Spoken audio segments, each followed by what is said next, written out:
The smell of fear has a particular quality at 11:47 at night, 60 floors above Manhattan.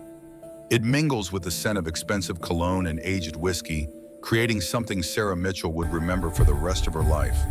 The kind of memory that divides time into before and after. If you are watching this story unfold, do something for me right now. Press that like button. Hit subscribe, because in the next 90 minutes, you are going to witness how a single dinner check for $847 destroyed a billion-dollar empire and saved thousands of lives. But right now, in this moment, frozen in time, Sarah knows only one thing with absolute certainty.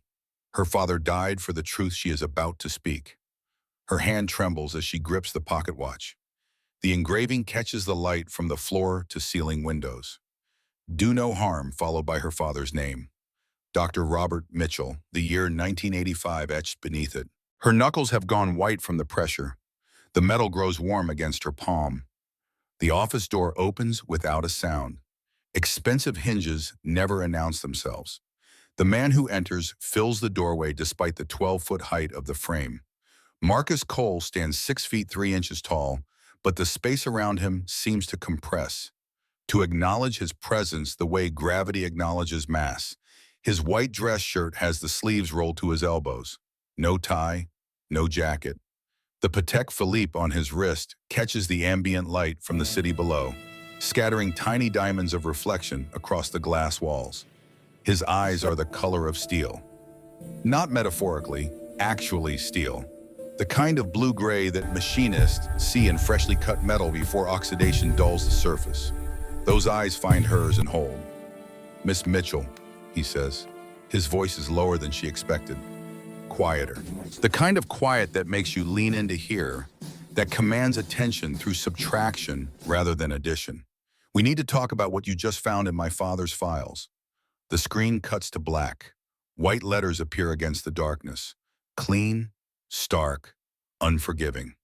The sterling reckoning. Beneath it, smaller. Some debts can only be paid in truth. Then, 72 hours earlier, the numbers fade. The story begins. Thursday evening in New York City carries a particular energy. The week is dying, but not yet dead. People move through the streets with purpose tinged with anticipation. The weekend is close enough to taste, but far enough away to still require effort. Sarah Mitchell has been awake for 19 hours. Her uniform still smells like the restaurant. High-end Italian food has a distinctive aroma. Truffle oil and aged Parmesan, reduced wine sauces, and fresh basil. It clings to fabric despite industrial washing. She has stopped noticing it on herself, but she knows other people can smell it. The other passengers on the subway. The security guard at the hospital entrance. They smell money on her. The irony would be funny if she had energy left for humor. The hospital corridor stretches ahead of her like something from a dream. Too long, too bright, the fluorescent lights hum at a frequency that makes her teeth ache. Her feet hurt. Her back hurts. Everything hurts in that dull, persistent way that comes from standing for 14 hours while smiling at people who do not see you as fully human. But none of that matters when she sees the name on the consultation room door. Dr. James Chen. Oncology. Her heart does something complicated in her chest. A skip. A stutter. A moment of suspended animation where it seems to forget its basic function before lurching back into rhythm. The door opens before she can knock. Dr. Chen is 45 years old. His hair has started going gray at the temples. He wears it well, distinguished rather than old. His eyes hold the particular kindness of someone who has delivered terrible news so many times that he has learned to make it bearable. "Miss Mitchell," he says. Not a greeting, an acknowledgement. "Thank you for coming so quickly." The consultation room is small, institutional. A desk, 2 chairs, anatomical posters on the walls showing lymphatic systems and cellular structures. A box of tissues positioned at the exact midpoint of the desk. Sarah has been in enough of these rooms to know what the tissue placement means. Nothing good ever requires tissues positioned for easy access. Dr. Chen does not sit. Neither does she. They stand on opposite sides of the desk like negotiators at a peace talk, knowing that war is inevitable, but going through the motions anyway. "The latest scans show progression," he says. No preamble, No softening. She appreciates that.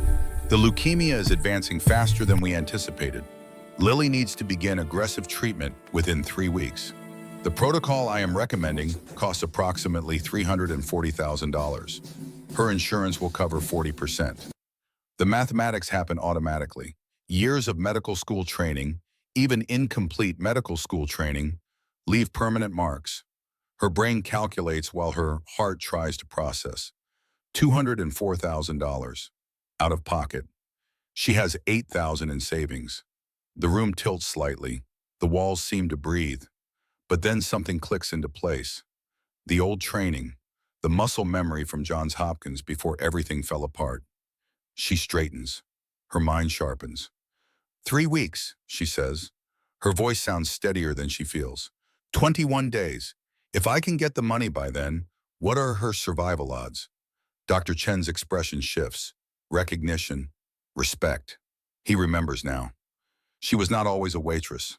With timely treatment, 78%. But Sarah, he pauses. The pause cost him something. You know as well as I do that in oncology, timing is everything. The memory comes unbidden, sharp, clear, painful in its specificity. Her father in his white coat, the same white coat she used to wear, standing in a teaching hospital, surrounded by students, explaining that medicine is both art and science. That compassion matters as much as competence. That every patient deserves their best effort, regardless of ability to pay. His voice in her memory, medicine is a privilege, not a right, but every child deserves a chance. The memory dissolves. She is back in the consultation room. Dr. Chen is watching her with concern that she does not want or need. I need to see her, Sarah says. The pediatric ward exists in a different universe than the consultation rooms. Where those spaces are sterile and white and honest about their purpose, the pediatric ward tries to lie. Bright colors on the walls, murals of cartoon characters, toys in bins, music playing softly from hidden speakers, all of it designed to make children forget they are in a place where children sometimes die. Lily sits in her bed, surrounded by colored pencils and paper. She is 8 years old. Her head is smooth from chemotherapy. No hair, no eyebrows, no eyelashes. But her eyes are bright, alert, engaged with the world in the way only children can manage, finding wonder in the midst of horror.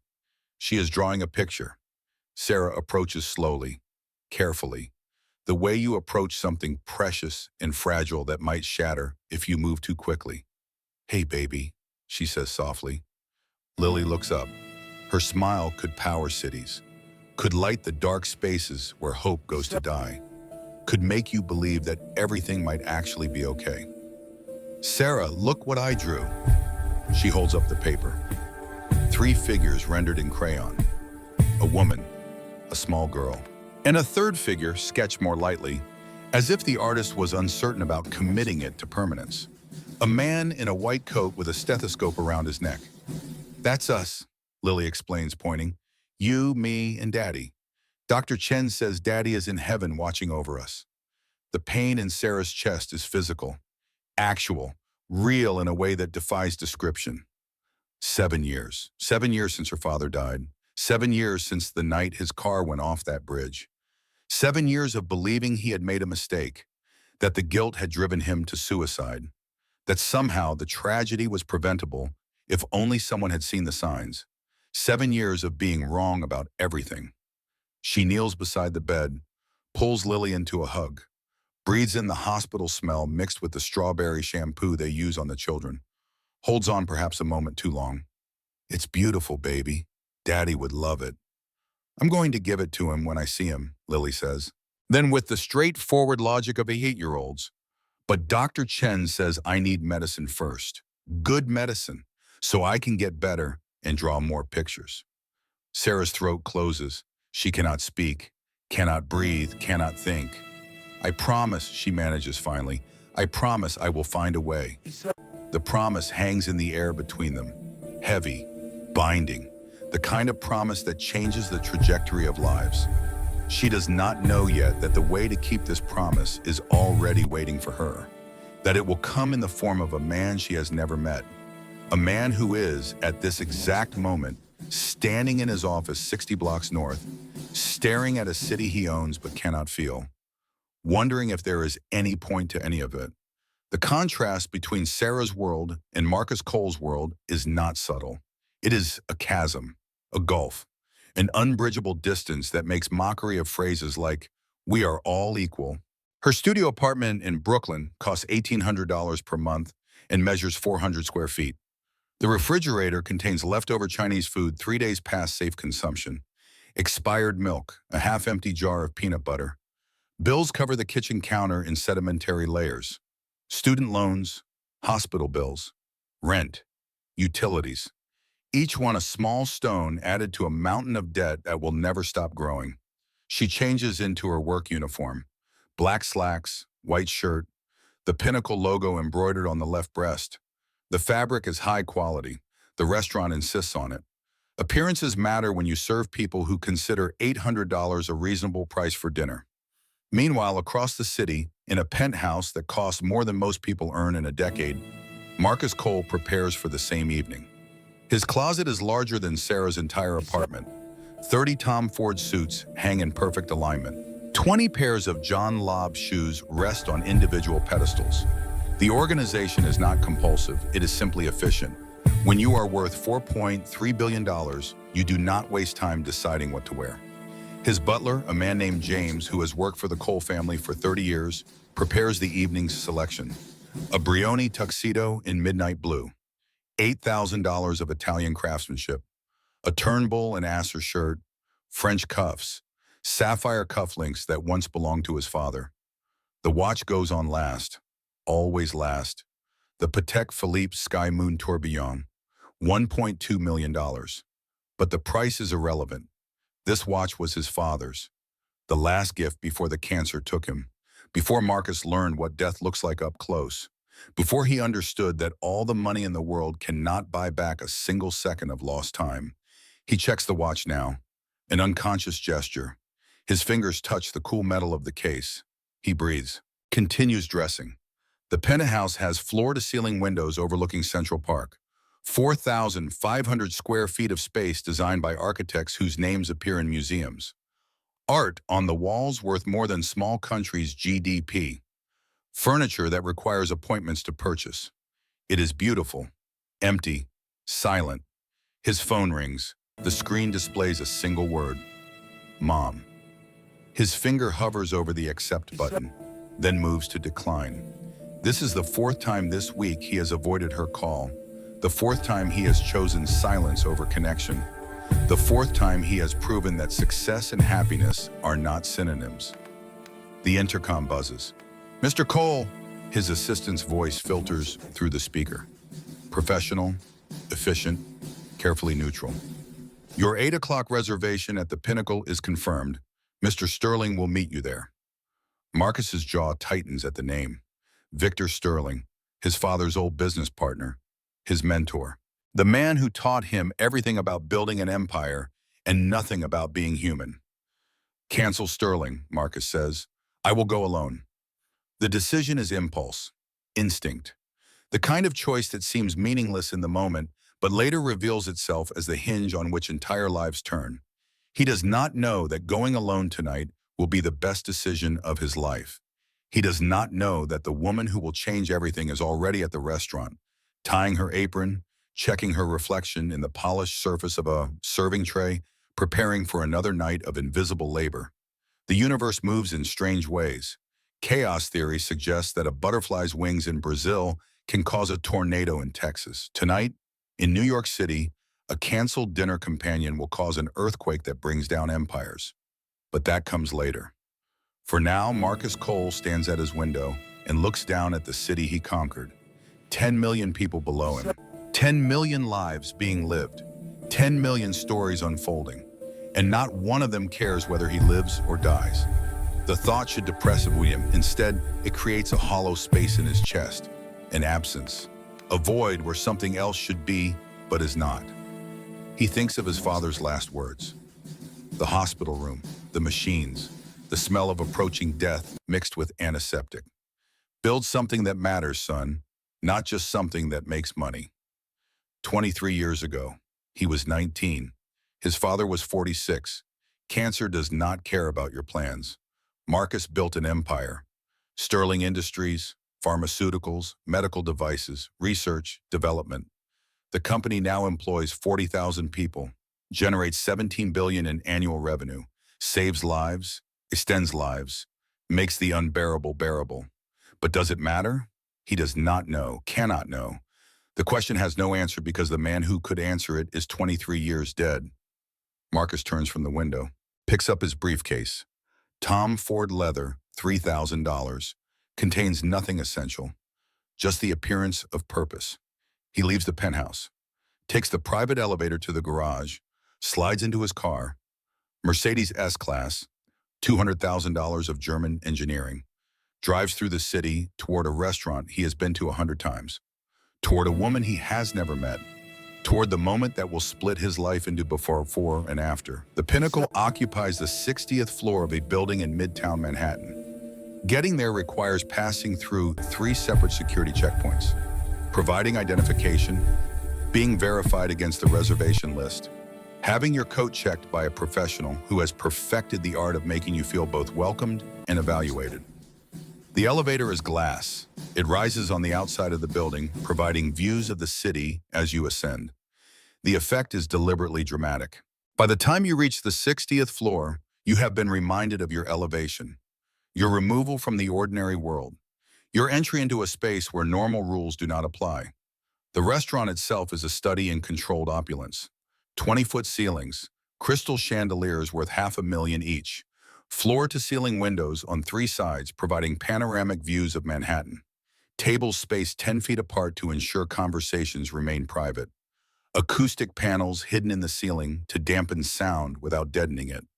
Classical piano music drifts through the space.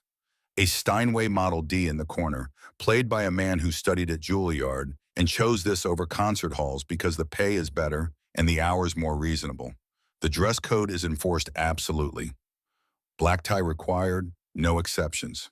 The maitre d', a Frenchman named Gerard, who has spent 30 years perfecting the art of polite intimidation, has turned away senators and celebrities for showing up in the wrong attire. Sarah has worked here for 2 years. She knows every table, every regular, every quirk of the kitchen, and every preference of the clientele. She moves through the space with practiced efficiency, invisible in the way service staff are trained to be invisible. Present when needed, absent otherwise. Gerard approaches her at the service station. His expression is serious, more serious than usual, which is saying something. Sarah, table 7, VIP, Marcus Cole from Sterling Industries. He is, Gerard pauses, searching for the right word. Particular, no mistakes tonight. Table 7 is the best table in the restaurant. Corner window, 270-degree view. Reserved exclusively for people whose net worth has at least 9 zeros. Sarah glances across the dining room. The table sits empty, waiting. The white tablecloth is perfect. The silverware aligned with geometric precision. The crystal water glass is positioned exactly 3 inches from the table's edge. Something about that empty table makes her uneasy. A premonition, a sense of standing at the edge of something vast and unknown. She collects menus, checks her reflection in the polished surface of a serving tray. Hair neat, makeup minimal but professional, uniform pressed. Everything in its proper place. The restaurant door opens. Time does something strange. It does not slow down exactly. That would be inaccurate. Instead, it becomes more detailed, more granular. The moment expands to contain more information than moments usually hold. Marcus Cole enters. He is tall, 6 feet 3 inches, the kind of height that makes doorways seem slightly too small. His tuxedo is midnight blue brony, tailored so perfectly it moves with him like a second skin. $8,000 of fabric and craftsmanship. His shirt is white Turnbull and Acer. French cuffs, sapphire cufflinks catching the light. His shoes are John Lobb Oxfords, mirror polished, $2,500. His watch is visible even from across the room. Patek Philippe, the way light catches it suggests complications, expensive complications. But it is his face that stops conversations mid-sentence. Not because he is handsome, though he is. Not because he is young, though 42 is young for the kind of wealth he represents. Because of his eyes. Steel blue, the color of winter skies and surgical instruments. The kind of eyes that assess everything in half a second and reveal nothing in return. His hair is salt and pepper. Distinguished. The gray concentrated at the temples. His posture is military straight. He moves through the restaurant with the unconscious confidence of someone who has never been told no. The other diners notice. Conversations pause. Heads turn, then turn away because staring is impolite. And politeness matters when everyone in the room is pretending they are not constantly measuring their worth against everyone else's. Marcus does not notice the attention, or he notices and does not care. The distinction is academic. Gerard leads him to table 7. Marcus walks with purpose, each step calculated, efficient. His hourly consulting rate is $10,000. He does not waste movement. Sarah watches from the service station. Her heart rate increases, not from attraction, though he is objectively attractive, from recognition of power. This man could change her life with a phone call. Hire her, fire her, destroy her. People at this level of wealth and influence do not see service staff as fully human. They are hands that bring food. Voices that take orders, functionaries, invisible. She picks up the menus, straightens her collar, breathes, approaches table 7. Good evening, sir. Welcome to the Pinnacle. My name is Sarah. I will be taking care of you tonight. May I start you with... Marcus is looking at the menu, does not look up. Macallan 25. Neat. And I need to see your sommelier. The wine list here is... He looks up mid-sentence. Their eyes meet. The moment extends. 3 seconds, perhaps 4. In those seconds, something happens that neither of them fully understands. Marcus sees someone who is looking back at him, really looking, not intimidated, not impressed, not performing the careful dance of deference that usually accompanies interactions with people of his wealth. Just seeing him, a man, human, mortal. Sarah sees someone who is actually present, not absent in the way most wealthy diners are absent, treating her as animate furniture. His attention is complete, total, focused. The silence between them carries weight. The wine list is what, sir? Sarah asks. Her voice is steady. She does not blink first. Marcus's expression shifts, a micro-expression. The corner of his mouth moves perhaps a millimeter upward. Not quite a smile, something more subtle, recognition of something unexpected. Adequate, he says. The Macallan, please. Sarah nods, turns to leave. Wait, she stops, turns back. Marcus is looking at her name tag, then at her face. Sarah, you have very steady hands. Most servers' hands shake around me. The comment hangs in the air. It could be innocent observation, could be something else. The ambiguity is deliberate. Sarah meets his gaze directly. 14-hour shift, sir. The shaking comes after I go home. Marcus's expression shifts again. This time the smile reaches his eyes. Real amusement. Genuine. The kind of expression that transforms a face, revealing the person underneath the carefully constructed exterior. I see, he says. The Macallan, then. Thank you, Sarah. She walks away. Her hands are shaking now, not from fear, from something else, something she cannot name. Behind her, Marcus watches her go. His mind is already working, processing, calculating. This woman is different. The question is why, and whether that difference matters. He thinks of his father's watch on his wrist, the weight of it, the history. He thinks of the question that has haunted him for 23 years. And he makes a decision that will change everything. He is going to test this woman, going to see if she is what she appears to be, going to discover if integrity and intelligence can coexist with desperation and need. The test will not be a dollar bill. That would be too simple, too clean. The test will be dangerous, painful. It will open wounds that have been festering for decades. It will force both of them to confront truths they have spent years avoiding. But that understanding comes later. For now, Sarah returns with his drink, sets it down with practiced precision, takes his order, moves through the ritual of service with the professional efficiency. Neither of them knows yet that this is not an ending. It is the beginning of everything. The fifth course arrives at precisely 8:37. Wagyu A5 beef, $300 for 4 ounces of meat. The presentation is art. The chef has arranged the beef over a bed of truffle puree, garnished with microgreens that cost more per pound than most people's weekly grocery budget. The plate itself is handmade ceramic from Japan, chosen specifically to complement the color of the beef. Marcus cuts into it. One bite, sets his fork down. The gesture is small, precise, final. Sarah sees it from across the dining room. Her stomach drops. She knows what is coming, has seen it before with other demanding clients. But something about Marcus Cole feels different, more dangerous, more consequential. She approaches the table, professional smile in place, voice carefully modulated. "Is everything all right with your course, sir?" Marcus looks up. His steel blue eyes hold hers. "Tell Chef Antoine the Wagyu is overcooked. Should be 125 degrees internal. This is 140. The words land like stones in still water. Ripples spread outward. Other diners glance over. Pretend not to listen while listening intently. Sarah's heart rate spikes. Chef Antoine has 2 Michelin stars, an ego the size of his kitchen, a reputation for volcanic reactions to criticism. Complaining to Antoine about his cooking is not customer feedback. It is declaration of war. "Of course, sir, I will inform the chef immediately." She walks toward the kitchen. Each step requires conscious effort. Her body wants to turn around, find a different life, somewhere without this constant walking on knives. The kitchen is controlled chaos. 20 chefs working in synchronized precision. Steam rising, pans clanging, orders being called out in French and English and Spanish.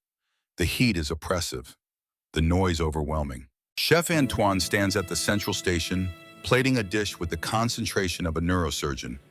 He is 50 years old, trained under masters in Lyon, came to New York to prove that French cuisine could survive in America's cultural wasteland. His whites are spotless despite the chaos around him. "Chef," Sarah says. Her voice cuts through the noise. "Table 7, Mr. Cole says the Wagyu is overcooked. 140 instead of 125. The kitchen does not go silent. That would be too dramatic, too theatrical. Instead, the noise shifts, becomes muted, watchful. Everyone knows what happens when Antoine receives criticism. Antoine sets down his tweezers, turns slowly. His face transitions through several colors. Pink, red, a concerning shade of purple. "Overcooked?" His accent thickens with rage. "Impossible! I have cooked Wagyu for 30 years. Who is this amateur to tell me about—" The sous chef, a young woman named Maria who has worked with Antoine for 5 years and knows his patterns, checks the sous vide machine. Her face goes pale. "Chef," she says quietly, "the thermometer. He is correct. 140.5 degrees. The silence that follows is absolute, complete, the kind of silence that precedes explosions. Antoine's voice drops to a whisper. The whisper is somehow more terrifying than the shouting. "You tell him," he says to Sarah, each word bitten off with precision, "that I will personally prepare a new one. And if he still complains, he can leave my restaurant." Sarah nods, turns to leave. But through the kitchen pass, through the opening where finished plates are transferred from kitchen to dining room, she sees something. Marcus Cole is watching, has been watching. The pass provides a clear line of sight from table 7 to the kitchen. He heard every word, and he is not angry. His expression is something else. Interested, intrigued. As if he just watched Sarah pass a test she did not know she was taking. He whispers something to Gerard, too quiet for Sarah to hear. But Gerard's eyes widen. Whatever Marcus said, it surprised the unflappable maitre d'. 5 minutes later, the new Wagyu arrives. Perfect, 125 degrees. Marcus cuts, tastes, nods. "Much better. Please thank Chef Antoine." Sarah allows herself to breathe, crisis averted. The evening continues. Courses 6, 7, and 8 proceed without incident. The food is exceptional. Marcus's demeanor is polite, almost pleasant. Sarah begins to relax into the rhythm of service. Then course 9 arrives. Foie gras torchon, $180. the pinnacle of French tech mag. Weeks of preparation for a single dish. Antoine's signature. Marcus does not taste it. Send this back. Sarah's stomach drops for the second time. Once could be legitimate criticism. Twice feels like something else. A pattern. A game. May I ask what is wrong, sir? Marcus taps the plate with his fork. The sound is delicate, precise. A judge's gavel rendered in silver and porcelain. The torchon is served at the wrong temperature. Should be 50 degrees. This is 58. The texture will be grainy. Sarah feels something crack inside her. A dam breaking. A restraint giving way. She has been awake for 19 hours. Her sister is dying. Her savings account contains $8,000 against debts of $390,000. She serves food she cannot afford to eat to people who do not see her as human. And this entitled billionaire is playing food critic. With respect, sir, Chef Antoine has, Marcus interrupts. His voice remains calm. The calmness is somehow worse than anger would be. 2 Michelin stars. I know. I also know that foie gras torchon at 58 degrees loses its silky texture. The fat crystals destabilize. It is science, not opinion. Sarah stares at him. Then before she can stop herself, before professionalism can reassert control, she says, "And how exactly did you measure the temperature from across the table?" The words hang in the air. Every person within earshot freezes. Waiters pause mid-step. Nearby diners stop chewing. The piano player misses a note, though he recovers so quickly that only Sarah notices. Did she just challenge a billionaire? In public? In front of witnesses? Marcus's expression shifts. The corner of his mouth moves upward. Not a smirk. Something warmer.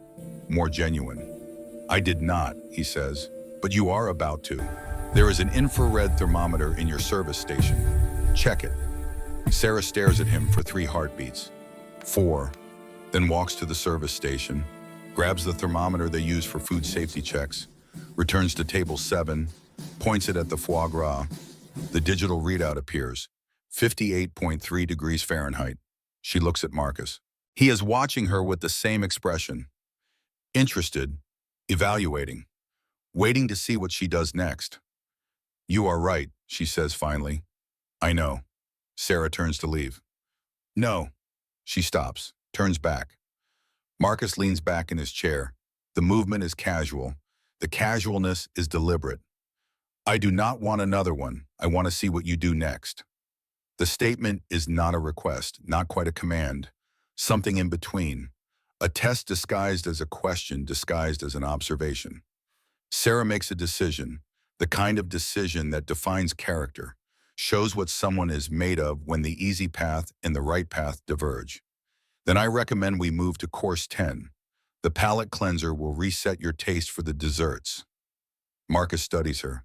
His steel blue eyes seem to see past the uniform, past the professional mask, to something underneath. Smart. What is your background, Sarah? Restaurant management, sir. That is what you do, not who you are. Try again. The question is invasive, inappropriate, but Sarah is too tired to maintain pretense, too worn down to perform. Johns Hopkins, medical school dropout. Now I serve $800 dinners to people who think thermometer readings make them experts. The silence that follows lasts exactly 4 seconds. Then Marcus laughs. It is not the polite chuckle of social lubricant. It is a real laugh, deep, genuine, surprised out of him. Other diners turn to look. Marcus Cole does not laugh, not in public, not like this. Fair, he says when he recovers. Why did you drop out? Family reasons. Debt? Sarah's jaw tightens. The question crosses a line, but so did everything else about this interaction. Is there anything else you need, Mr. Cole? Your dessert? Yes, sit down. I'm working, sir. Marcus signals to Gerard. The maitre d' approaches immediately. Years of training manifest in the speed of his response. Gerard, Miss Sarah is taking her break. Now. Gerard nods. He looks concerned, confused. But he does not argue. No one argues with Marcus Cole. Sarah has no choice. She sits. The chair is more comfortable than any chair in her apartment. The leather is butter soft. The height is perfectly calibrated for the table. Sitting here feels like violation. This space is meant for people whose net worth has 9 zeros, not for waitresses who sleep on futons in Brooklyn. Marcus steeples his fingers. The gesture is almost professorial, as if he is about to deliver a lecture on portfolio management or pharmaceutical pricing strategies. Sarah, I am going to offer you something. You can say yes or no, but before you decide, you need to know 3 things. He holds up one finger. 1, I investigated you the moment you challenged me about the thermometer. My team takes 90 seconds to pull a full background. Johns Hopkins? Yes. Dropped out senior year when your father, Dr. Robert Mitchell, died. Car accident, they said. You do not believe that. Sarah's blood turns to ice. The temperature in the room drops 20 degrees. How does he know that? How could he possibly know that? Marcus holds up a second finger. 2, your sister Lily, acute lymphoblastic leukemia.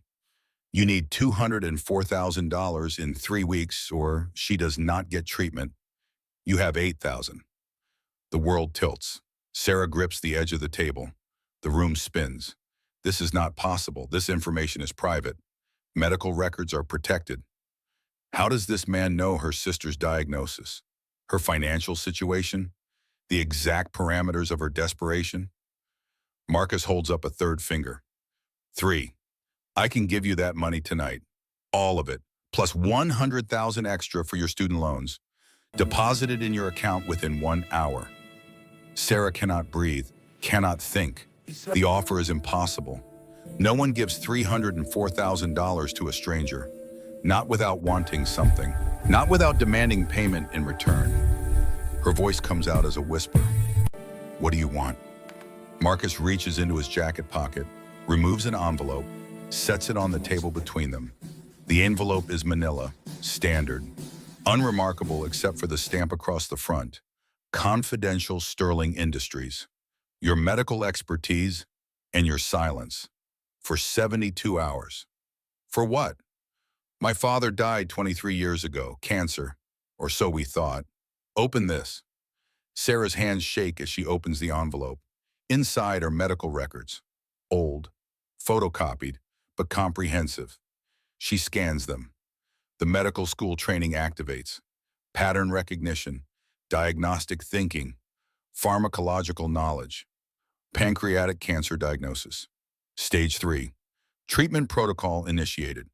But the medications listed are wrong, all wrong. Not wrong in the sense of outdated, wrong in the sense of contradictory. Medications that would accelerate tumor growth, not inhibit it. Doses that would cause organ failure rather than prevent it. Her training allows her to see what a layperson would miss. This is not medical error. This is deliberate, systematic. Someone carefully crafted a treatment protocol designed to kill the patient faster while maintaining the appearance of proper care. She looks up.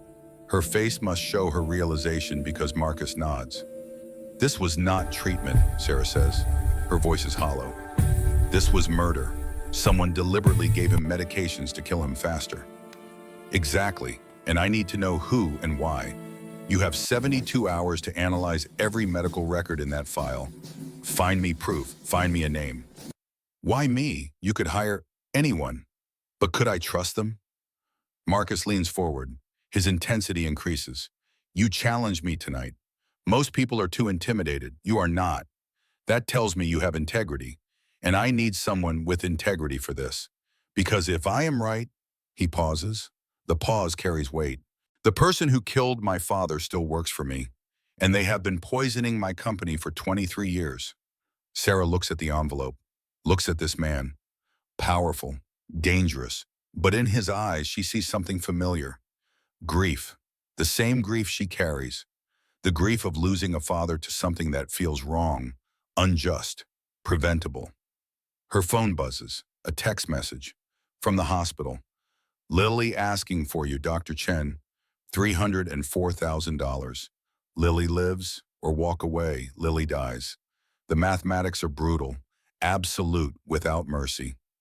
If I do this, Sarah says slowly, and find what you are looking for, what happens? Justice, the person who did this goes to prison. My father's name is cleared. and you save your sister. And if I do not find anything? Marcus's expression softens, just slightly, just enough. You keep the money anyway, because saving Lily is more important than my vendetta. The statement stuns her. This man, this billionaire who could buy and sell her life 1,000 times over, is telling her that a little girl's life matters more than his revenge. The gesture is unexpected, deeply human. It changes the calculation in ways she does not fully understand. Sarah's hands shake as she reaches for the envelope. 72 hours. I will need access to Sterling Industries' medical files. Full access. Marcus slides a business card across the table. Black, embossed, his private number. Text me, tonight. My driver will bring you to my office. 3 a.m., no one will be there. He stands, places $5,000 in cash on the table. The meal cost $847. The rest is not a tip. It is something else. Compensation, recognition, payment for a service not yet rendered. Oh, and Sarah? He pauses before leaving. Your father's death? Not an accident. Same person, same method. You will see. He walks away, leaves her sitting at table 7 with an envelope full of evidence and a promise that will change both their lives. The restaurant continues around her. Conversations resume. Glasses clink. The piano plays. But Sarah sits frozen, trembling. The envelope weighs nothing. Feels like it weighs everything. She does not know yet that in 71 hours and 43 minutes, she will be standing in FBAC headquarters. That testimony will be in her hands. That she will watch Victor Sterling being arrested. That justice, real justice, will finally arrive. But before that moment comes, she will face 3 attempts on her life. She will discover the truth about her father's death. And she will fall in love with a man she should not love. The clock starts now. 3 o'clock in the morning in Manhattan is the city's secret hour, the time when the relentless energy finally ebbs, when the streets empty just enough to reveal the skeleton underneath the skin, when you can hear your own footsteps echo off buildings that tower into darkness. Sarah stands outside Sterling Industries headquarters. The building is glass and steel, 70 stories, a monument to pharmaceutical success and medical innovation. During daylight, it gleams. At 3 a.m., it looks like obsidian, dark, imposing, slightly sinister. She is still wearing her restaurant uniform, has not been home, has not slept. Texted Marcus at midnight, received a response in 30 seconds with an address and a time. A car picked her up at 2:45, a Mercedes. The driver did not speak, did not need to. The silence was answer enough. The lobby is empty except for a security guard who has clearly been expecting her. He checks her ID, nods, gestures to the elevator bank without speaking. The efficiency suggests this has been arranged in advance, that Marcus Cole's reach extends into every corner of his company, that privacy is guaranteed. The elevator rises in silence. The numbers climb, 40, 50, 52. The doors open. Marcus's office occupies the entire 52nd floor. There is no reception area, no assistant's desk, no waiting room. The elevator opens directly into his private domain. The space is vast, empty in the way powerful people's offices are empty. Minimal furniture, maximum impact, a glass desk that seems to float, a Herman Miller chair that costs more than Sarah's monthly rent, a Rothko painting on one wall. She does not know art, but she knows scale. The painting is enormous, museum quality, the kind of thing that appears in textbooks about 20th century abstract expressionism. The windows provide a 360-degree view of Manhattan. At this hour, the city is a constellation of lights. Each light represents a life, a story, a person moving through their private darkness toward whatever morning brings. Marcus stands at the windows. He has changed. No tuxedo now. Dark jeans, black Henley. The casual clothes make him look younger, more human, less like a corporate titan, and more like a person who might exist outside boardrooms and benefit galas. Sarah, he says without turning, thank you for coming. You made it difficult to refuse. I intended to. He turns, meets her eyes. Everything you need is on the conference table. 23 years of medical records. Personnel files, pharmaceutical trial data, all digital, encrypted. This laptop is air-gapped. Nothing leaves this room. Sarah approaches the table. The laptop is open, waiting. The screen shows a file directory, thousands of files organized by date, by patient, by medication, by outcome. You said my father, Robert Mitchell. You think he is connected? I know he is. Look at file M7. Sarah clicks. The file opens. Her hands start shaking before she finishes reading the header. Dr. Robert Mitchell, ER physician. Incident report, 2017. She reads. The words blur. Refocus. Blur again. This cannot be real. This cannot be what happened. The memory comes back. 7 years old but fresh as yesterday. The night her father did not come home. The police at the door. The identification of the body. The investigation that concluded he had made a critical error. Given the wrong medication to a patient who subsequently died. The suspension of his medical license. The public shame. The private agony. 2 months after the suspension, his car went off a bridge. Single vehicle accident. No witnesses. The police ruled it suicide. Grief-driven, a man who could not live with the weight of his mistake.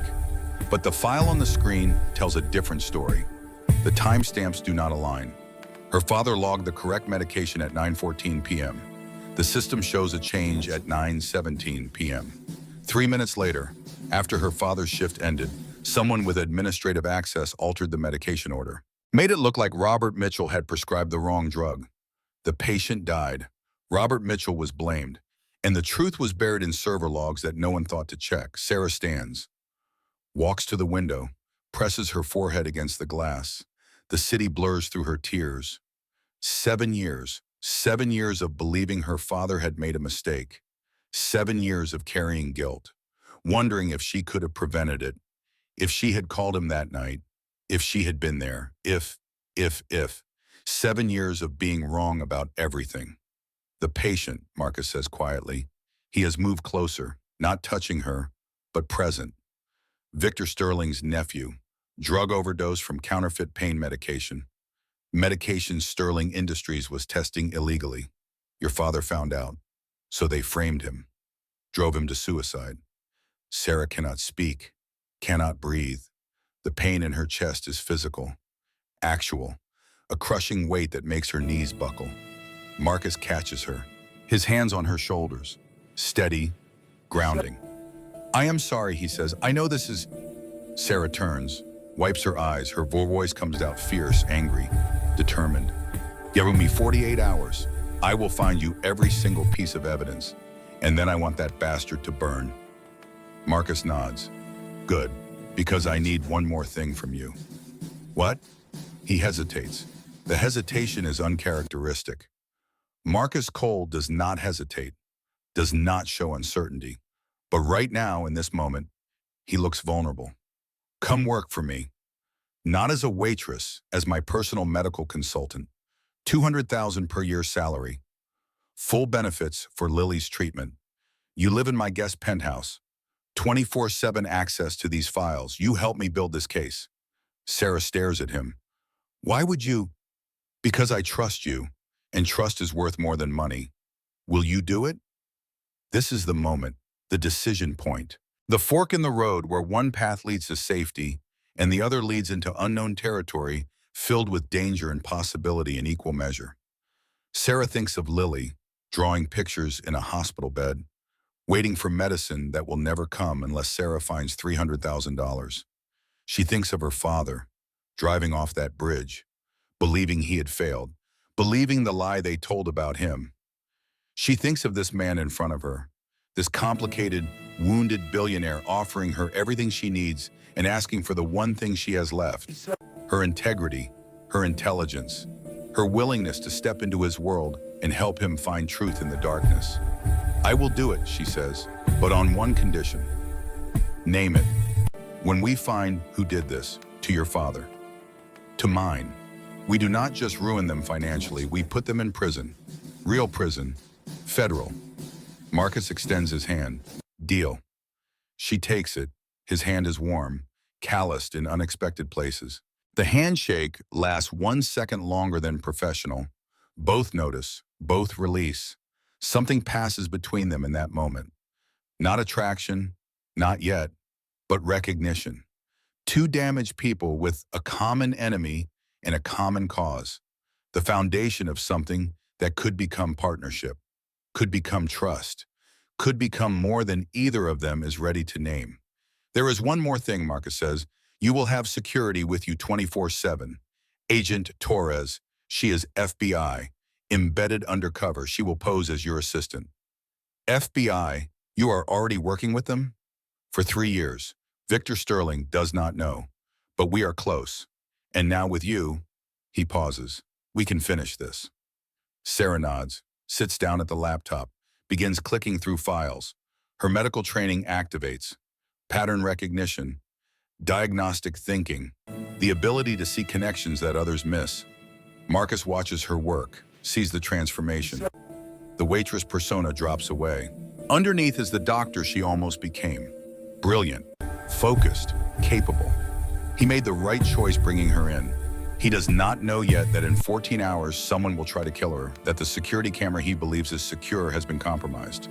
That right now, at this very moment, someone is watching them, learning their plans, preparing to eliminate the threat. The countdown to violence has begun. But for now, in this office 52 floors above Manhattan, two people work toward justice, toward truth, toward something neither of them can name, but both of them need. Outside, the city begins its daily resurrection. The sky lightens, morning comes, and with it, the next 70 hours, the next choices, the next steps toward a reckoning that has been 23 years in the making. The Sterling reckoning has truly begun. Dawn breaks over Manhattan with the kind of light that makes promises. The sky transitions from black to purple to pink to gold in gradual increments. Each shade represents possibility. Each moment suggests that today might be different from yesterday. That change, real change, is possible if you want it badly enough. Sarah has been awake for 31 hours straight. Her eyes burn, her back aches, her fingers cramp from typing. But she cannot stop, will not stop.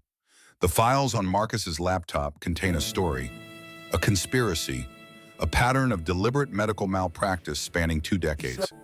Every file she opens reveals another victim, another family destroyed, another life ended prematurely by medications designed to heal, but weaponized to kill. The sun rises behind her. She does not notice, does not turn to watch the city wake. Her entire world has contracted to the 13-inch screen in front of her and the truth it contains. Marcus sits across the conference table. He has not slept either. Has spent the night making phone calls to contacts whose names Sarah does not recognize. Lawyers, investigators, people who operate in shadows and speak in careful euphemisms, building the infrastructure for what comes next, preparing for war. At 6:17 a.m., Sarah finds something. Marcus, her voice cuts through the silence. He looks up immediately, alert despite the sleepless night. I have it, the pattern. It is not just your father. She turns the laptop so he can see. On the screen is a spreadsheet she has built. Patient names in one column, dates in another, medications in a third, outcomes in a fourth. The pattern is unmistakable once you know what to look for. 17 patients over 23 years, all high profile, all wealthy or politically connected, all enrolled in Sterling Industries clinical trials, all prescribed medication protocols that should have helped but instead accelerated their decline. And all of them died within 6 months of starting treatment. The probability of this happening by chance is effectively zero. This is not medical error. This is systematic, intentional, murder disguised as clinical misfortune.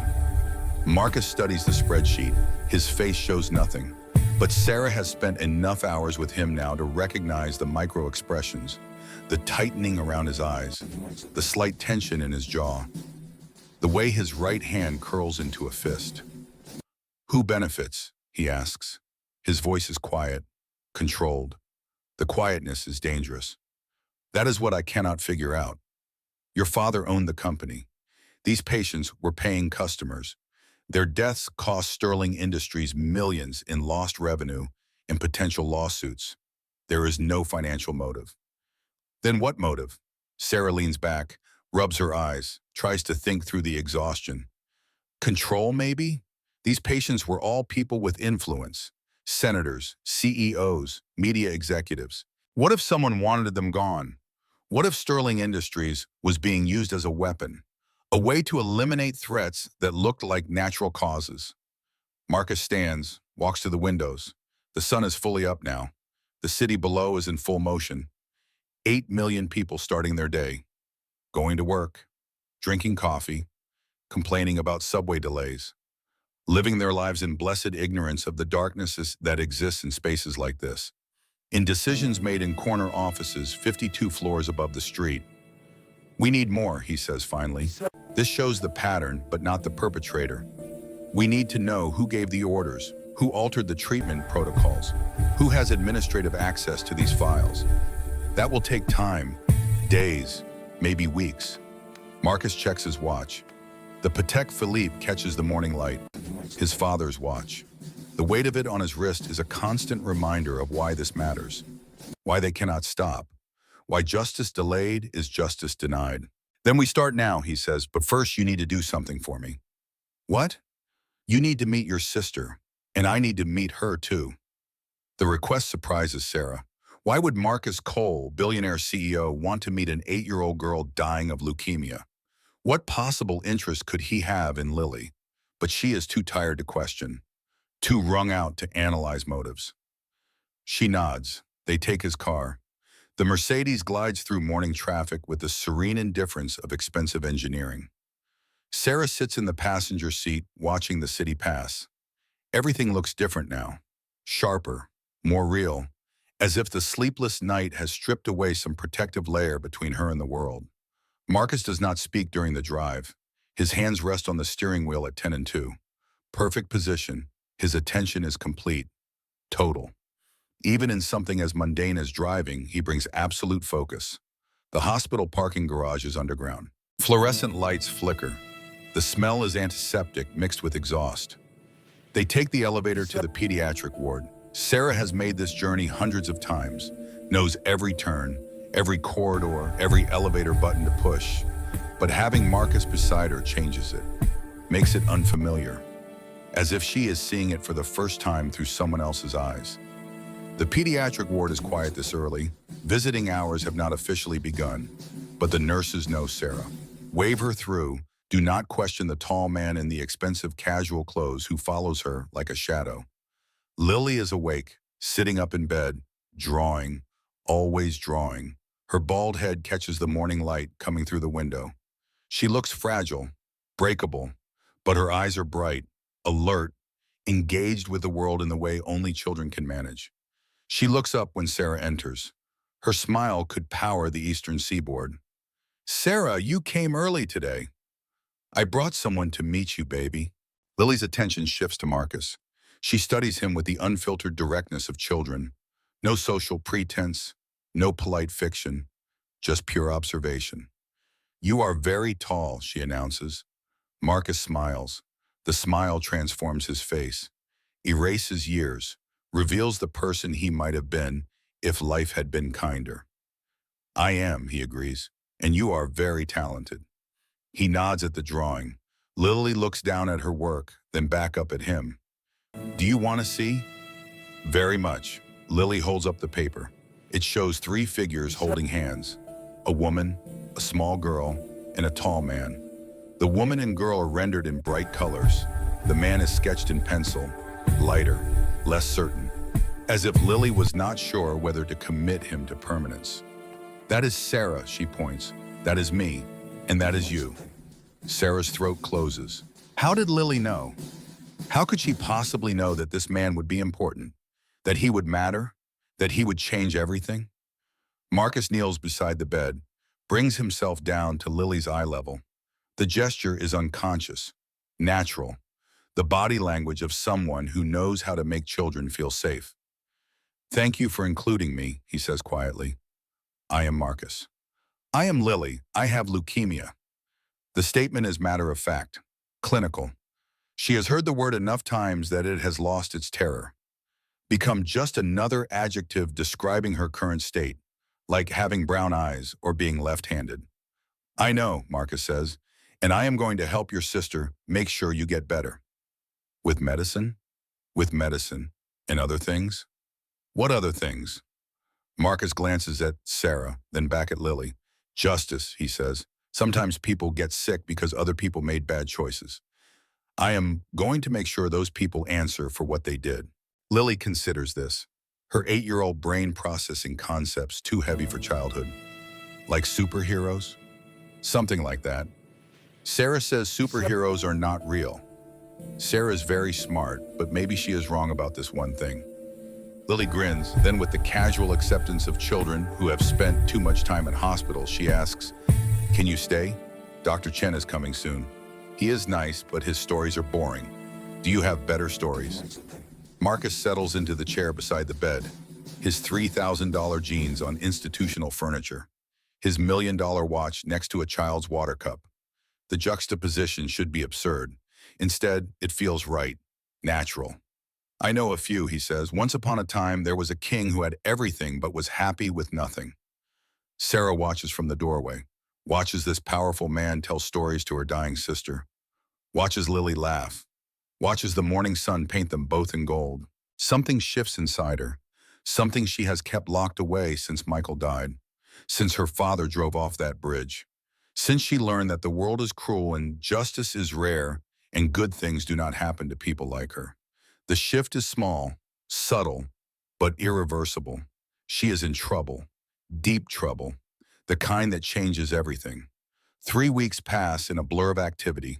Sarah moves into Marcus's guest penthouse. 2,000 square feet of luxury she cannot process. Floor-to-ceiling windows, designer furniture, a kitchen larger than her entire Brooklyn apartment. The closet contains clothes in her size. How Marcus knew her measurements, she does not ask, does not want to know. Some questions are better left unexamined. Agent Rebecca Torres arrives on day 2. She is 34 years old, 5'6", black hair pulled back in a severe bun, brown eyes that miss nothing. She has been with the FBI for 12 years, investigating Sterling Industries for 3. She carries a gun under her blazer and a law degree from Georgetown. "I will be your assistant," she tells Sarah during their first meeting. "As far as anyone knows, Marcus hired me to help you manage his medical consulting. In reality, I am building the federal case. Everything you find, you tell me. Everything."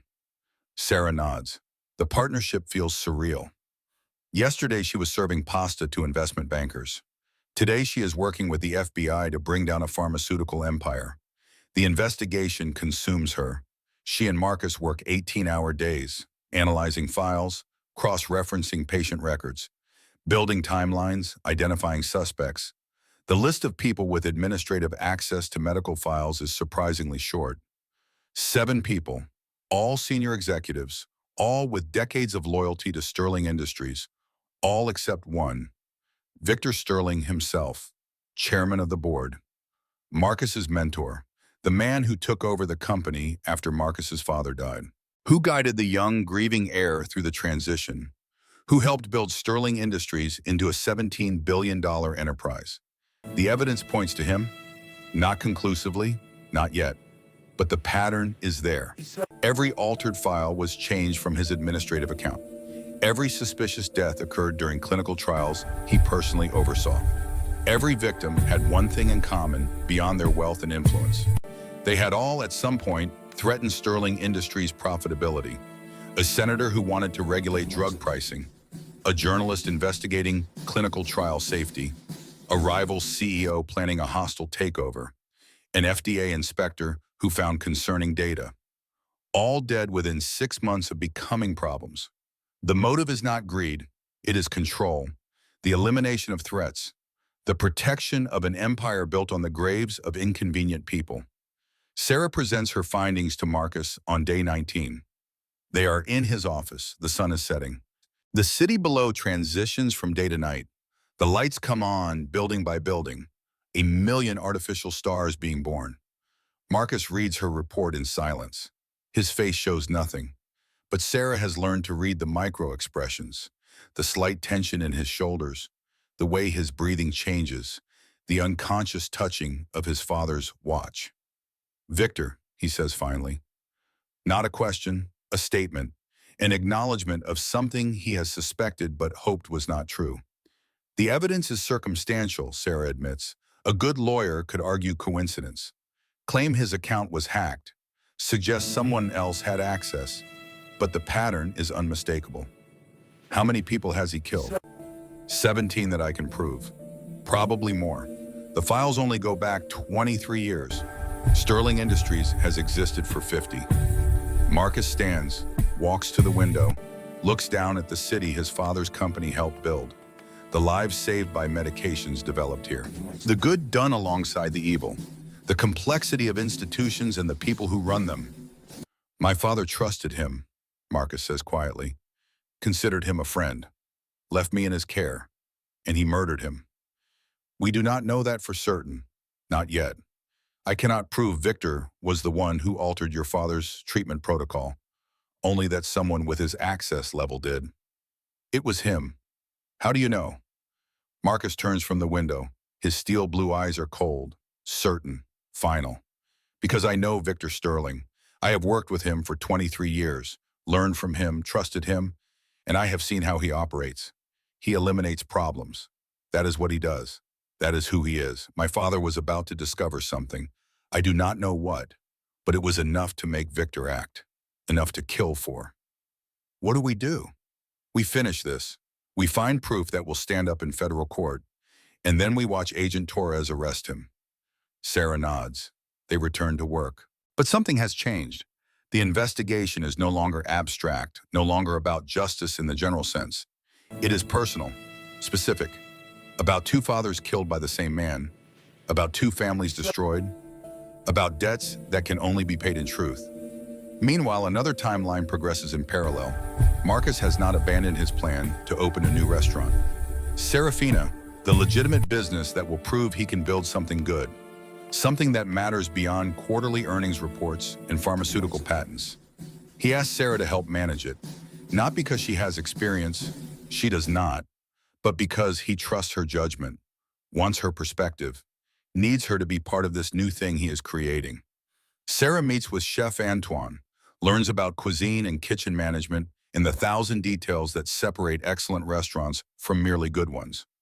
She studies under Carmen Vitale, the general manager of Marcus's flagship restaurant, a woman who runs a dining room with the precision of a military campaign. Carmen is 43 years old, severe, brilliant. She looks at Sarah and sees something, potential, maybe, or recognition, as if she too once stood where Sarah stands now, on the precipice of a life change, deciding whether to jump. Marcus does not bring people into his world lightly, Carmen tells her during a late-night training session. "If he has chosen you for this, you must be extraordinary. I'm a waitress who dropped out of medical school. You are a survivor who challenges billionaires to their face. Do not minimize yourself. It is unbecoming." The words land hard. Sarah has spent 7 years minimizing herself, making herself small, invisible, safe. But Carmen is right. That version of her is dying, being replaced by something else, someone else.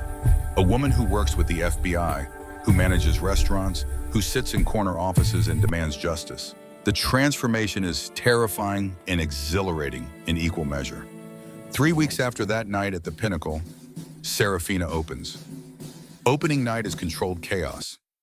Sarah has spent 72 consecutive hours on site, overseeing final preparations, solving last-minute crises, managing staff and vendors and inspectors.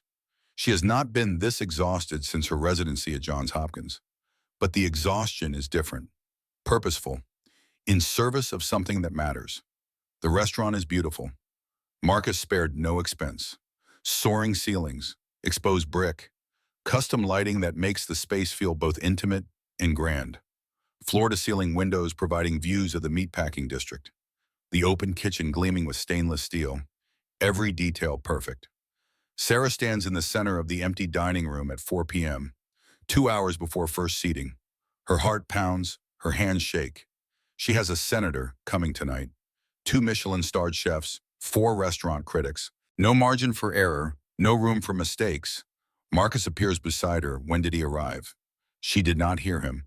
He has this ability to move through space without disturbing it. You look like you are going to throw up, he observes. I might. You are ready. How do you know? Because I have watched you work for 3 weeks. You have thought of everything, planned for every contingency, built a team that would follow you into fire. You are ready. The confidence in his voice is absolute, unshakable. Sarah wishes she felt even a fraction of it.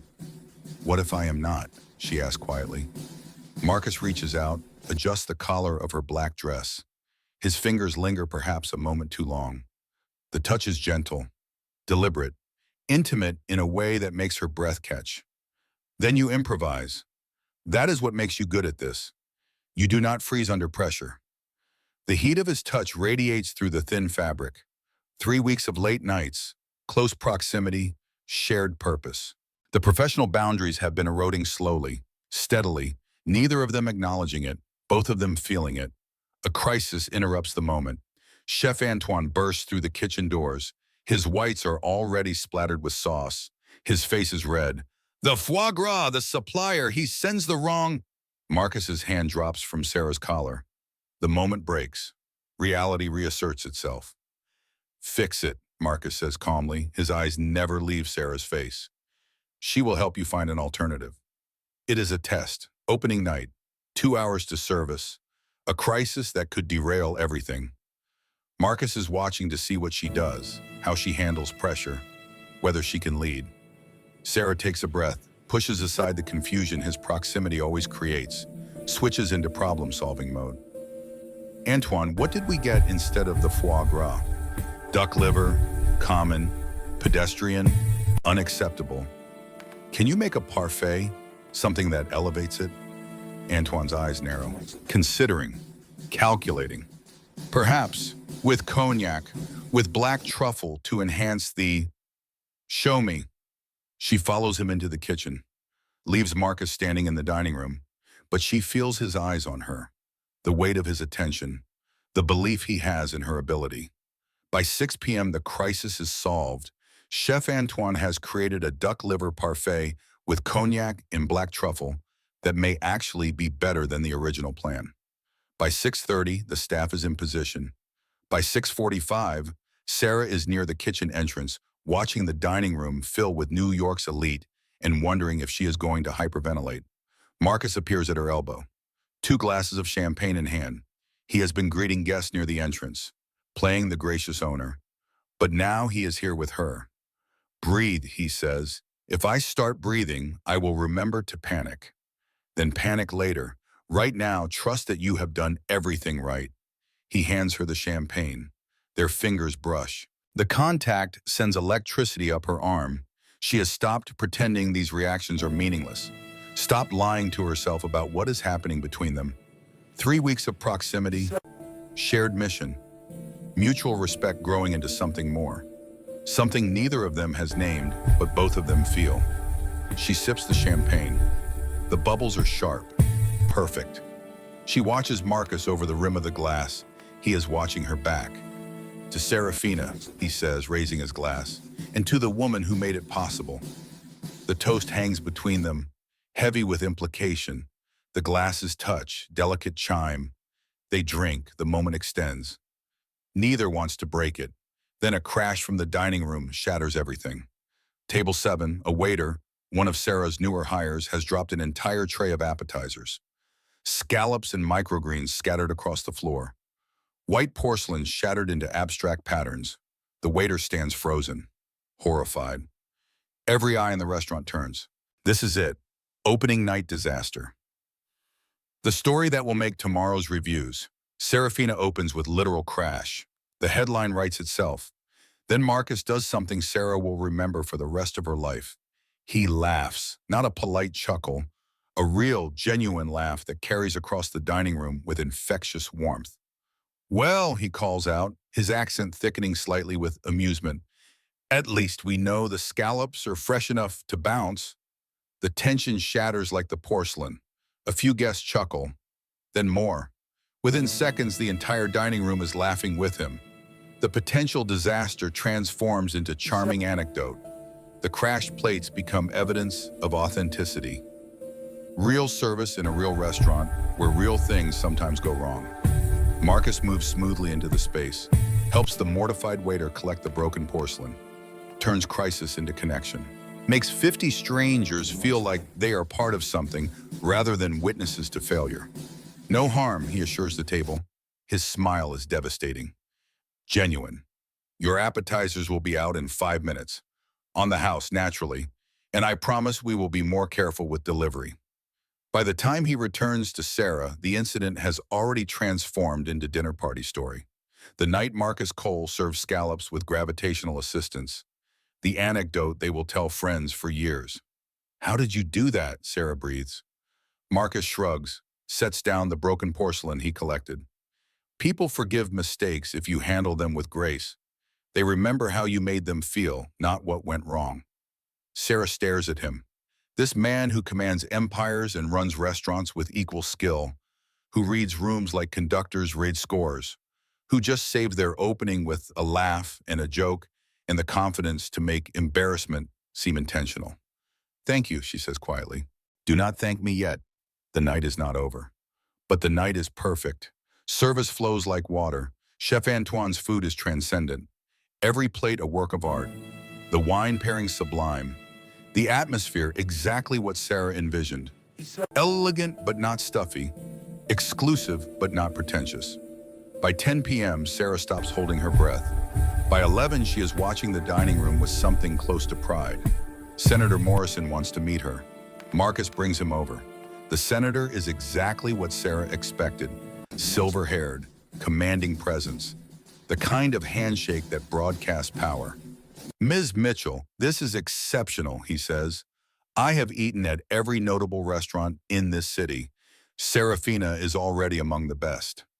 You are very kind. I am very honest. Marcus told me you were special. He undersold it. Sarah glances at Marcus. He is watching their interaction with barely concealed satisfaction. Proud, as if her success is his success. As if they are partners in this in a way that goes beyond professional. The last guest departs at 12:30 a.m. By 1, the staff has cleaned and reset for tomorrow. By 1:15, it is just Sarah and Marcus in the empty dining room. 2 glasses of wine between them. We did it, Sarah says, still not quite believing. You did it. I just wrote the checks. You saved us from the scallop disaster. That was nothing. You handled the foie gras crisis. You managed Antoine when he wanted to quit over the wrong pans. You interviewed and trained 60 people in 3 weeks. He leans back in his chair, studies her with those steel blue eyes that see everything. Serafina succeeded because of you. The praise should feel good. Instead, it feels like too much, like pressure building, like standing at the edge of something vast and unknown. I could not have done it without, Sarah starts. Without what? Marcus leans forward. The table between them feels both too wide and not nearly wide enough. Without you, the admission hangs in the air, heavy, loaded, true in ways that extend beyond Serafina, beyond restaurants and investigations and shared missions. Sarah, do you know what I thought the first time I saw you? Her heart is pounding. What? I thought finally someone who looks at me like I ukasebim. The words are confession, vulnerability, the stripping away of the billionaire persona to reveal the human underneath. You are not just a man, Sarah says quietly. You are dangerous, complicated, wrong for you, Marcus finishes for her. I know. I have been telling myself the same thing for 3 weeks. 3 weeks? The same amount of time Sarah has been lying to herself, pretending the late nights are just work. The lingering glances are meaningless. The magnetic pull between them does not exist. This is a bad idea, she whispers. Terrible, he agrees. Neither of them moves, neither looks away. The moment stretches, taut as wire. Both of them approaching a line they cannot uncross, both knowing it, both wanting it anyway. Then Sarah's phone shatters the tension, buzzing loud against the table, the hospital's number flashing on screen. She answers, listens. Her face goes pale. I will be there in 20 minutes. She hangs up, looks at Marcus. Lily, she had a seizure. They need me. Marcus is already standing, car keys in hand. His expression shifts instantly from intimate to commanding. I will drive you. You do not have to. Sarah, I am driving you. Do not argue. They make it to the hospital in 18 minutes.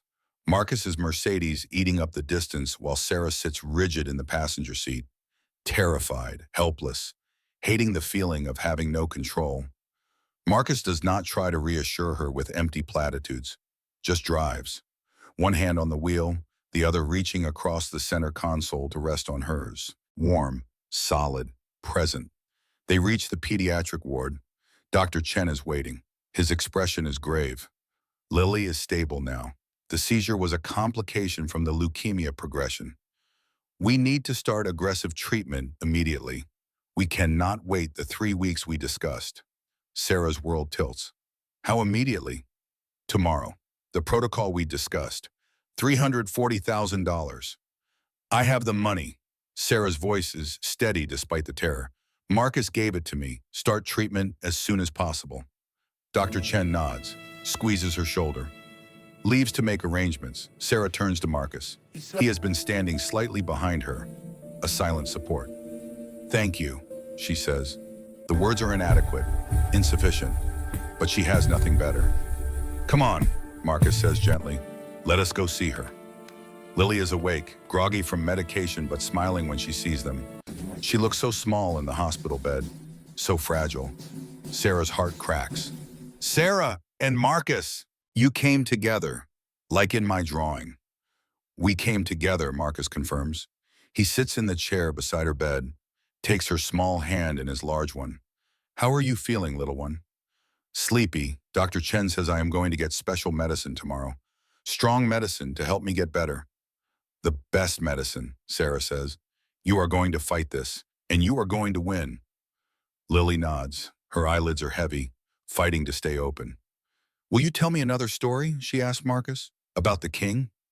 Of course, once upon a time, the king learned that being brave did not mean not being scared. It meant doing the right thing even when you are scared. His voice is soft, gentle. Sarah watches him with this dying child, telling stories, offering comfort, being present in a way most billionaires never are, never need to be. The crack in her heart widens. She is in love with him. The realization hits with absolute clarity, despite every logical reason not to be.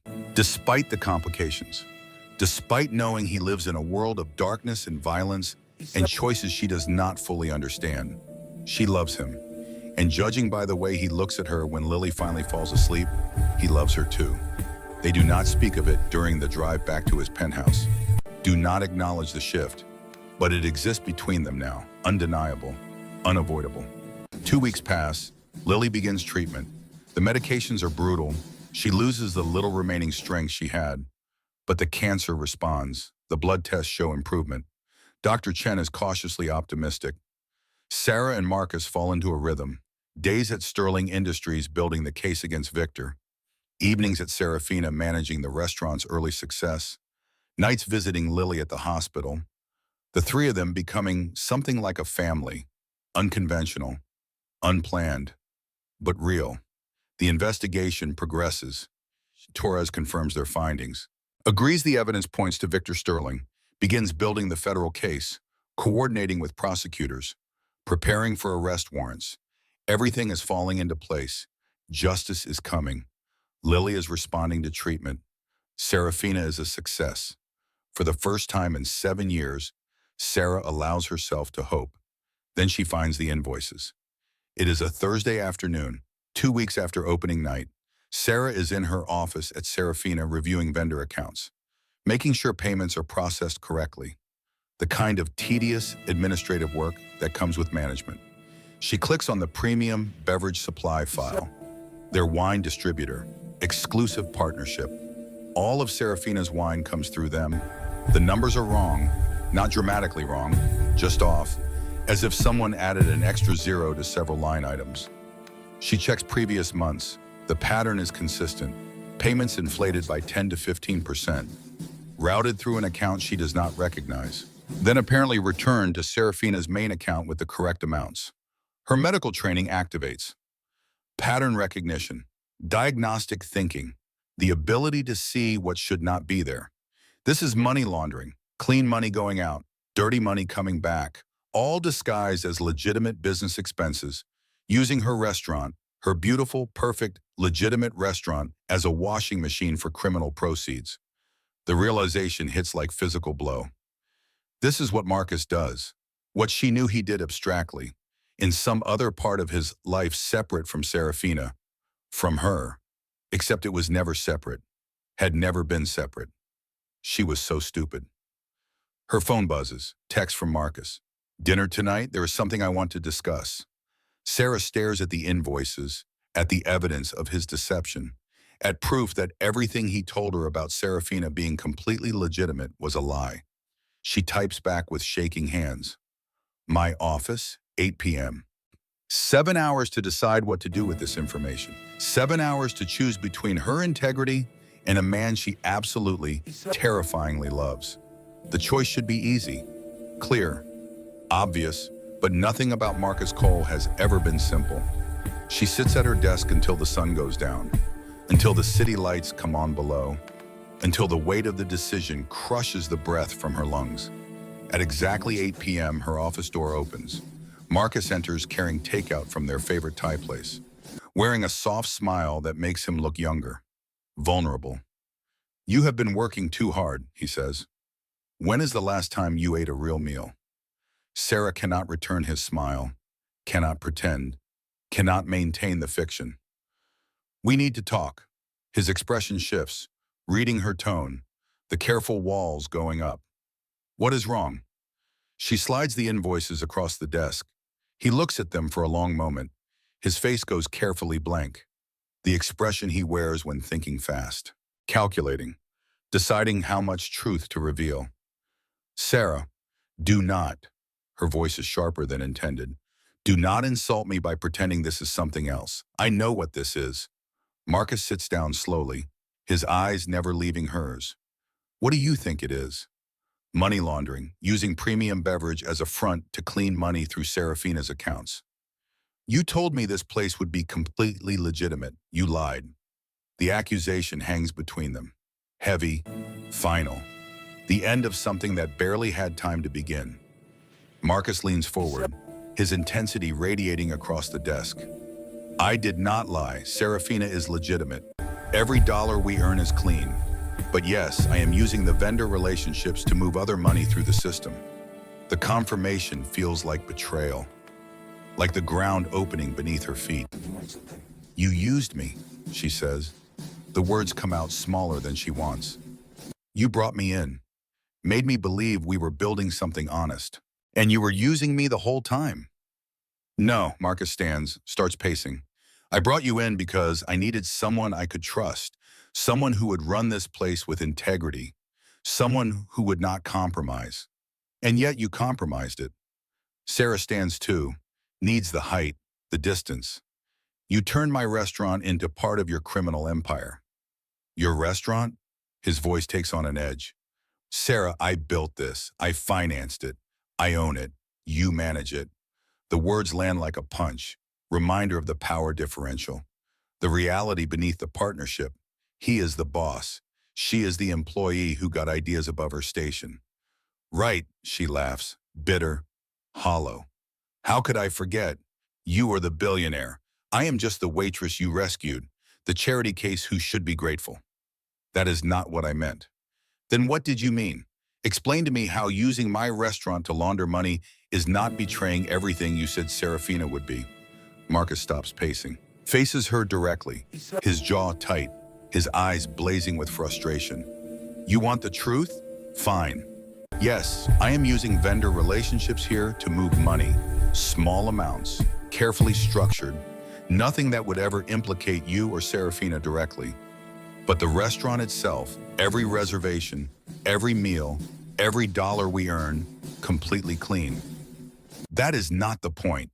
The point, he cuts her off, voice rising slightly, is that I live in a complicated world. I have obligations, responsibilities to people who depend on me.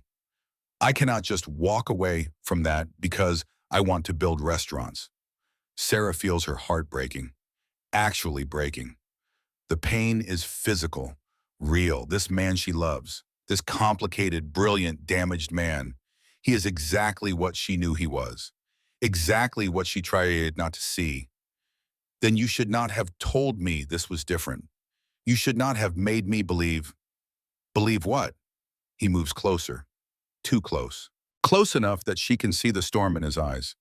That I was trying to change. I am. That I wanted to build something legitimate with you. I do. That I care about you more than I should. Sarah, He stops, jaw clenched, something burning in his expression that he cannot or will not name. You what? She whispers. They stare at each other across 3 feet of charged space. The air between them electric, dangerous. Everything they have not said pressing against the silence. Sarah should step back, should maintain distance, should protect herself from the inevitable heartbreak. Instead, she waits, heart pounding, wanting him to finish the sentence, terrified of what he will say. The moment stretches, infinite, eternal. Then Marcus turns away. The spell breaks. I should go, he says. His voice is flat, controlled, all emotion locked away behind walls she cannot penetrate. He walks to the door, stops with his hand on the knob. For what it is worth, he says without turning back, I never meant to hurt you, and the money being moved has nothing to do with crime. It is mine. Legitimate earnings I need to hide from people who think they have claim to it. But you are right, I should have told you. Should have been honest from the start. He opens the door, leaves, the sound of his footsteps fading down the corridor. Sarah stands alone in her office, the takeout cooling on her desk, the invoices scattered like evidence at a crime scene, the emptiness where he stood still radiating his absence. She sits down slowly, puts her head in her hands, tries to breathe through the pain. Her phone buzzes.